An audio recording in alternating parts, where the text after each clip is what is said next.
Could that be the work of the enemy?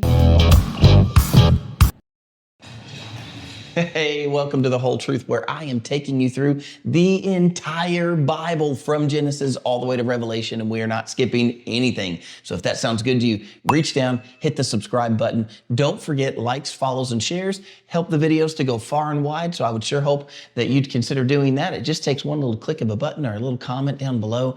That helps the videos to go even further. And if you would like to see all of these videos that I've made, which is well over 1,000 at this point, if you would like to see those videos and you would like to participate from the beginning, you can go over to thewholetruthbiblestudy.com. That's The Whole Truth, like you see on the sign, Biblestudy.com. And there you will find all of the videos laid out in one convenient location. So there's Genesis, hit the little Genesis, you get all the videos.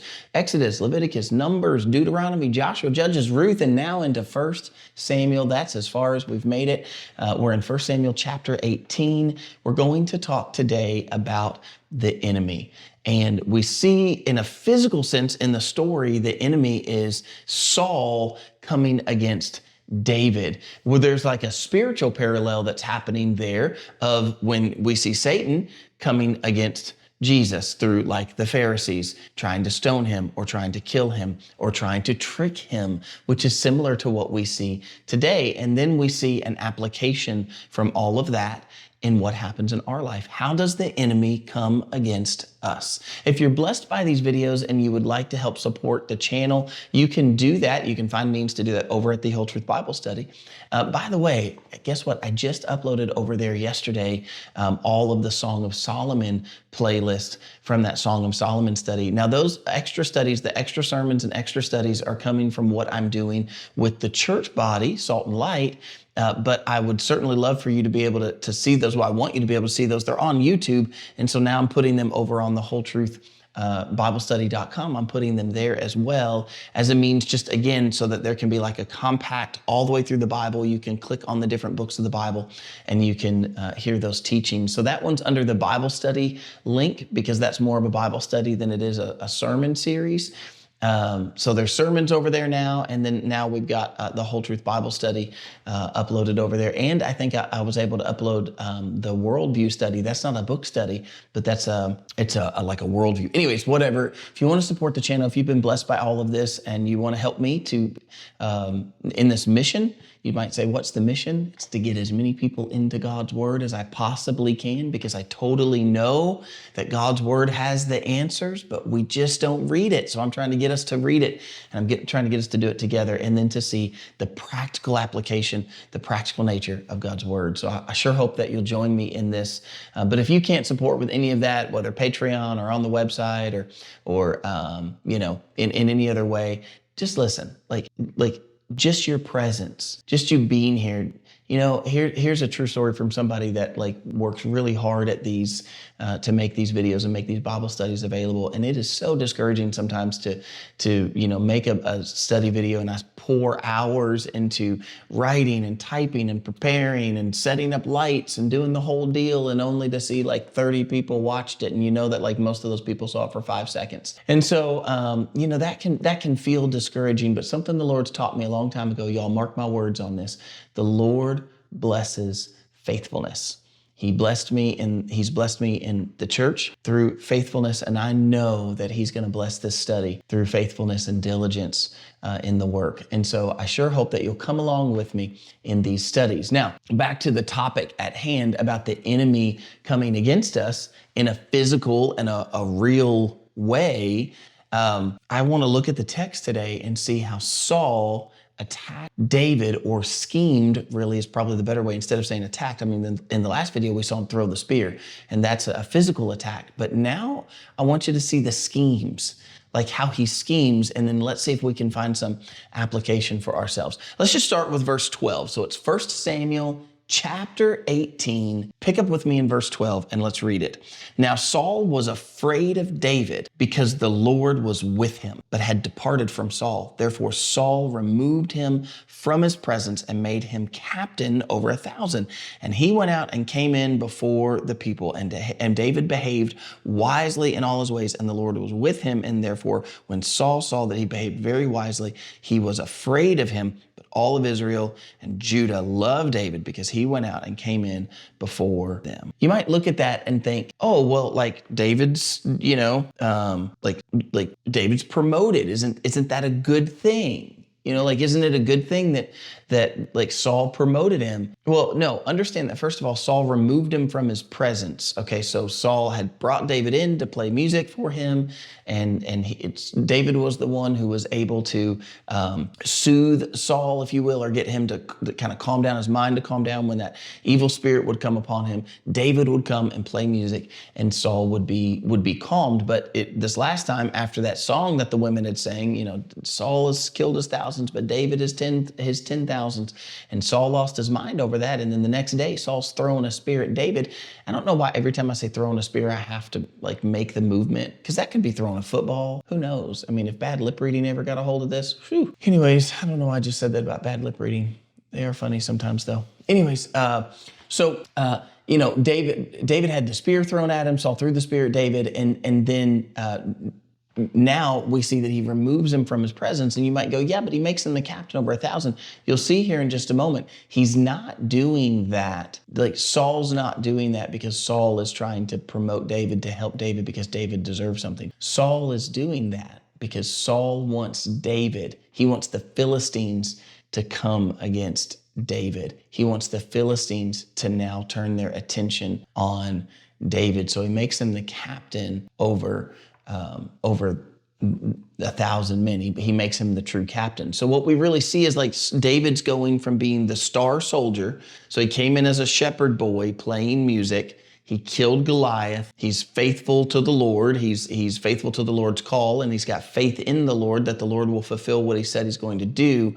Now he's been going out into battle, and he's like the star soldier, and now he's set up as the captain. Saul was doing it so that the Philistines would be like, there's the captain, go kill the captain, so that their hand would be against him. I need you to hear this. This is the first thing I want you to know. The enemy will absolutely turn others against you. That's part of his scheme, is to get you in front of others, that those others will attack you. Sometimes we don't see it that way. We see it as like, oh, I've got this problem with my neighbor. I've got this problem in my family. I've got this problem with my uncle or my dad or my wife or whatever. And we see it as if like these other people are like it's them, not realizing that really what's happened is that the enemy is pitting other people against us, trying to get other people to come against us. I used this example in church when I was preaching through this here recently, through this text. I know it's kind of weird to be preaching through it in church and then teaching through it here on the Whole Truth Bible Study, but either way, I was teaching through it at church here recently, and I used the example of Kent Hovind. Kent Hovind, you should look him up. Look up Kent Hovind. Look up some of his teaching. He's a wonderful teacher, and I just love the way that he teaches so much. I don't agree with absolutely everything he says, but I mean, how could you? You never agree with everybody all the way, right? And so I use this example though. Kent Hovind has a place called Dino World. It's down in, I think, Pensacola, Florida. I've never been there, but he was arrested, and he was arrested for structuring. I'd always heard he was arrested like 8 years ago, and I had heard that he was arrested for tax evasion. And interestingly enough, he says he was the word that they used was structuring, and he goes through some now that he's released, he's been going through some of the things that happened to him and like how he got to the point of like, being arrested and being imprisoned. And it's such a crazy thing to see, because the truth of the matter is, like, according to him and a lot of evidence, no crime had been done, only that they were against him. He makes this comment. There's a little short clip, like a little short video, if you look him up, and he's talking to these two guys who are obviously on a podcast, and he kind of just throws in right in the middle. He says that when he was arrested, they confiscated all of these particular DVDs that he had made, and those DVDs were against evolution and for creation. And by the way, some good videos. Like if you want to look him up, look up Kent Hovind and look up like 100. It's called one of the things I've seen of him is 100 Reasons Why Evolution is Stupid. And it's a remarkable teaching. Like it's like irrefutable evidence after irrefutable evidence. And so Kent Hovind gets arrested, y'all, for 8 years. And he talks about what they did with him for those 8 years. He talked about how they did diesel therapy on him, how they moved him from place to place. In 8 years, they moved him to 36 different prisons, moved him from Pensacola, Florida, all the way out west. And he was all the way out in Colorado at one point at another prison. And he said, he was like, they're hoping that some goofy inmate is going to come and try to kill me. But he said this, he said he was able to lead 800 men to the Lord. In that time when he was in prison. He was able to host Bible studies when he was there. And so what the enemy means for evil, the Lord can turn it for good. But hear this, sometimes the enemy will attack. He'll attack through a scheme. He schemes. If you read in Ephesians, if we read in Ephesians, what we read in Ephesians chapter 6 about putting on the whole armor of God so that we can stand against the wiles of the devil. And that's the point of what we're getting at today, is there's scheming of the devil. We hear it as fiery darts that the enemy throws, like what we saw last week. There's the spear that he throws. But what about the schemes? What about the things that he does where he basically gets people to move out of the way of the blessing that God has for them?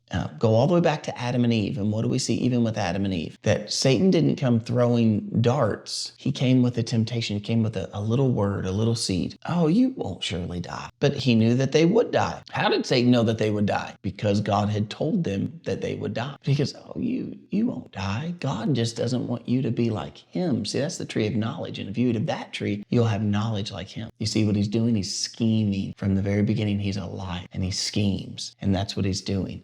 And it's so funny when you watch that as others, are falling prey to that. Like you say, when have you seen others fall prey to that? Cain and Abel. After Adam and Eve came the story of Cain and Abel. And remember in the story of Cain and Abel, remember how Cain got upset with Abel? Well, Cain got upset because God didn't accept his sacrifice, but he did accept Abel's sacrifice. And God looked at Cain and said, sin lies at the door and its desire is for you. It's like crouching at the door and it wants to take you. And he said, you have the ability to do the right thing, but if not, sin lies at the door and its desire is for you. Well, what happened next was that Cain went and killed Abel. The enemy used one person against another. Do you see what I'm trying to say? And he did it by scheming. All right, let's keep looking. Verse 17 now. It's 1 Samuel chapter 18 and verse 17. Then Saul said to David, here is my older daughter, Merab. I will give her to you as a wife. Only be valiant for me and fight the Lord's battles. For Saul thought, let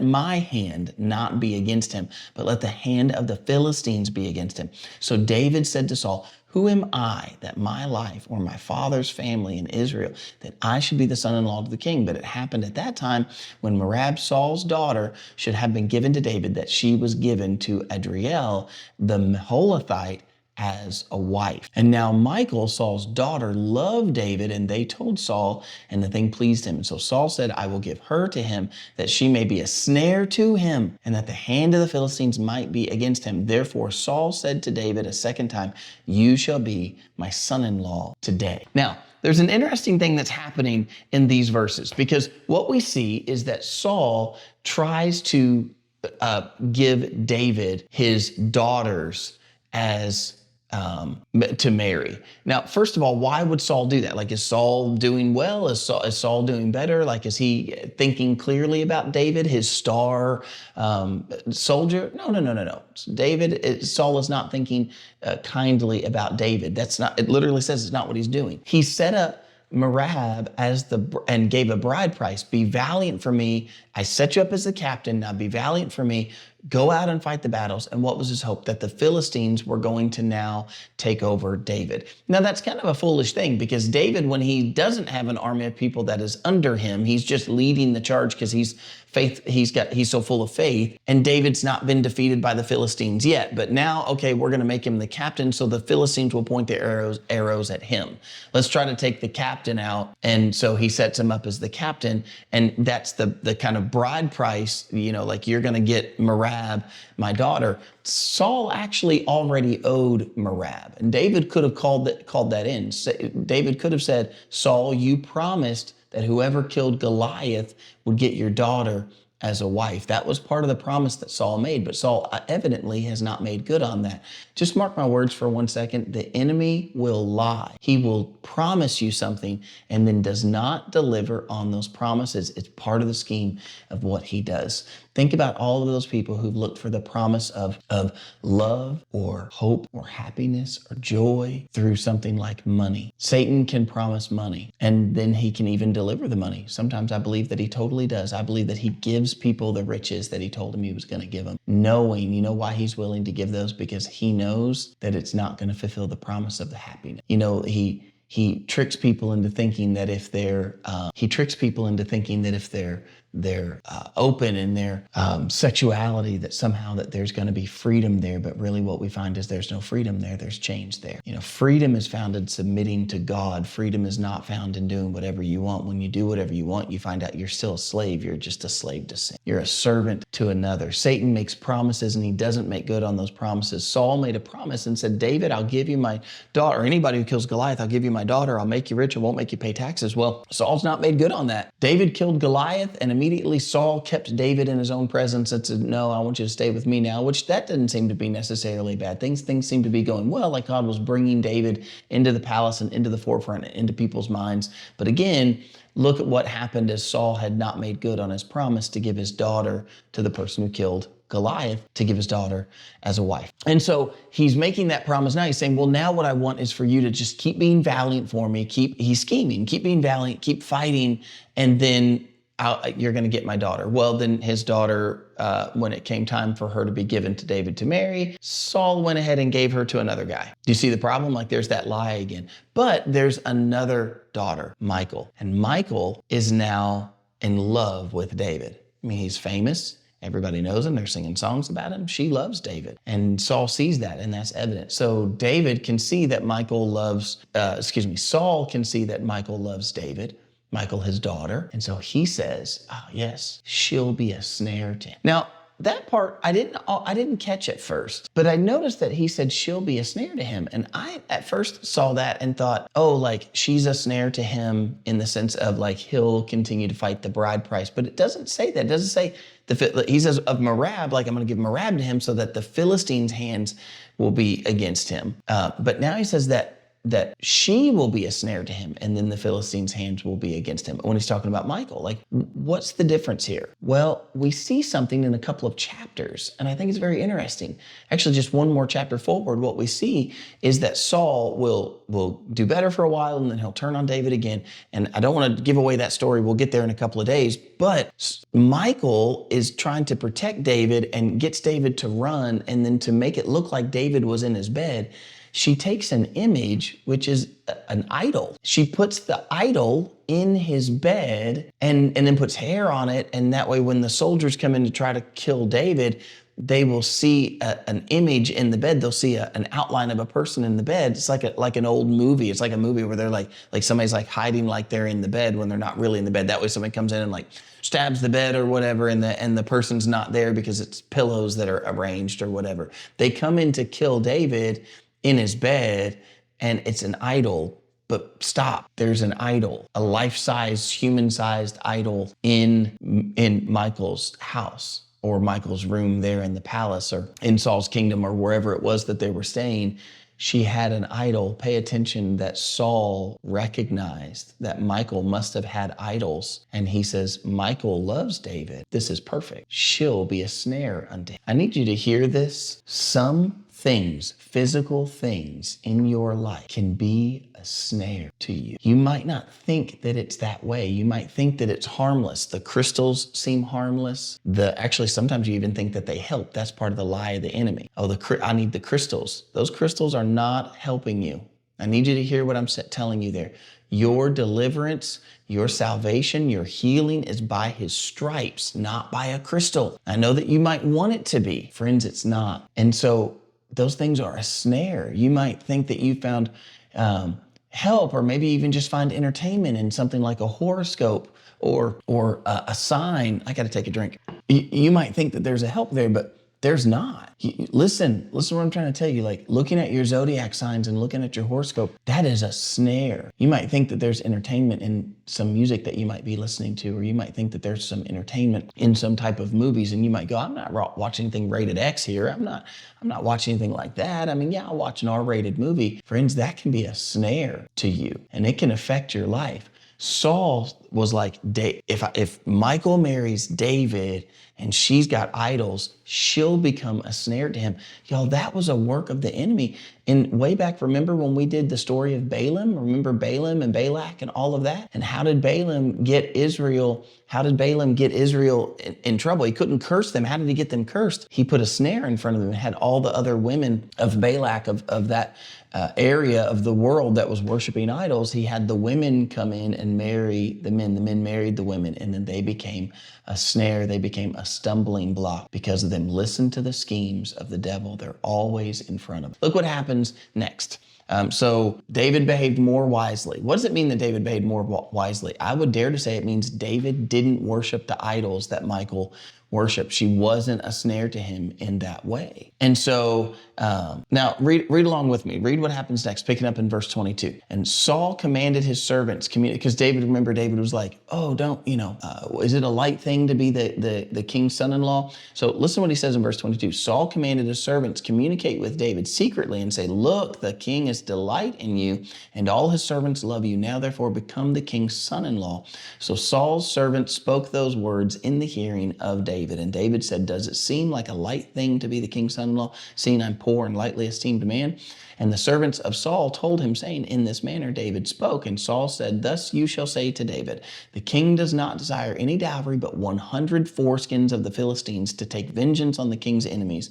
But Saul thought to make David fall by the hands of the Philistines. When his servant was told David these words, it pleased David well to become the king's son-in-law. So the days had not expired. Therefore David arose and went, and he and his men, and killed 200 men of the Philistines. And David brought their foreskins. They gave them in full count to the king, so that he might become the king's son-in-law. And then Saul gave him Michal, his daughter, as a wife. And thus Saul saw and knew that the Lord was with David, and that Michal, Saul's daughter, loved him. Saul was still more afraid of David. So Saul became David's enemy continually. And the princes of the Philistines went out to war. And so it was, whenever they went out, that David behaved more wisely than all the servants of Saul, and so that his name became highly esteemed. Okay, so what do we see at the last portion of this? Michal has been presented to David. Yes, you can marry Michal.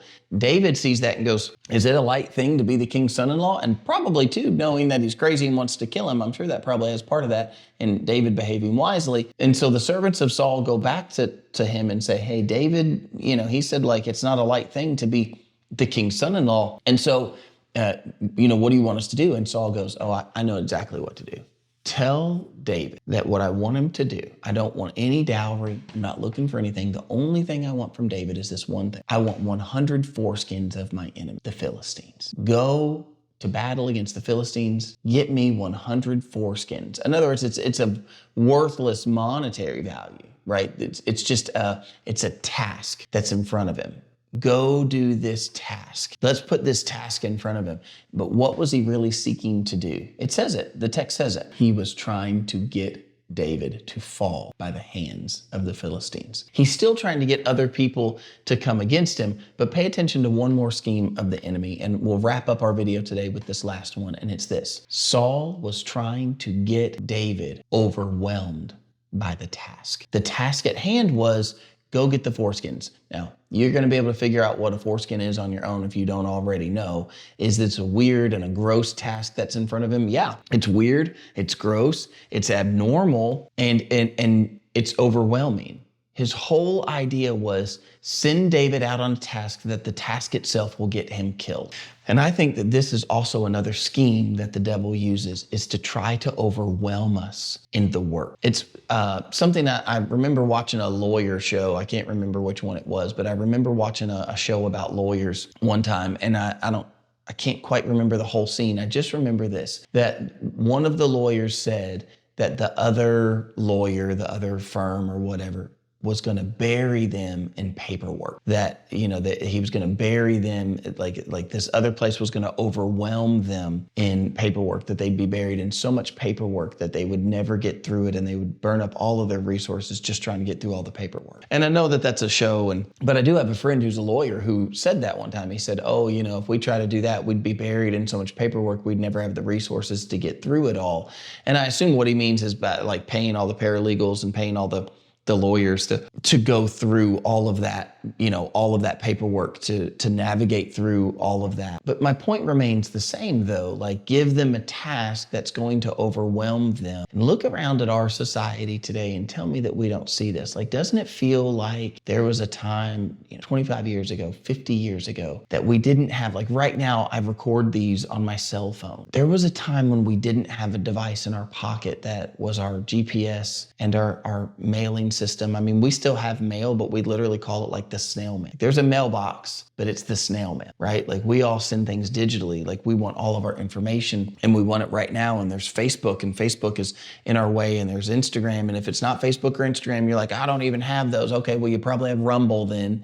Okay, so, there's YouTube. All the people who say they're not on social media, but then they're on YouTube, totally a means of social media. We want our information and we want it right now. We want it yesterday. I mean, the moment that somebody says something, the moment that like right now, I mean, where I'm at in this week, Elon Musk and Donald Trump are fighting with each other via tweets, and people are making these videos about it and making mention of it because we all want to be the first ones to deal with the new topic, and we all want to be the first ones to get the information as soon as it comes out. And we want it, when we send somebody a message, we want them to have it immediately, and we want them to read it immediately and respond immediately.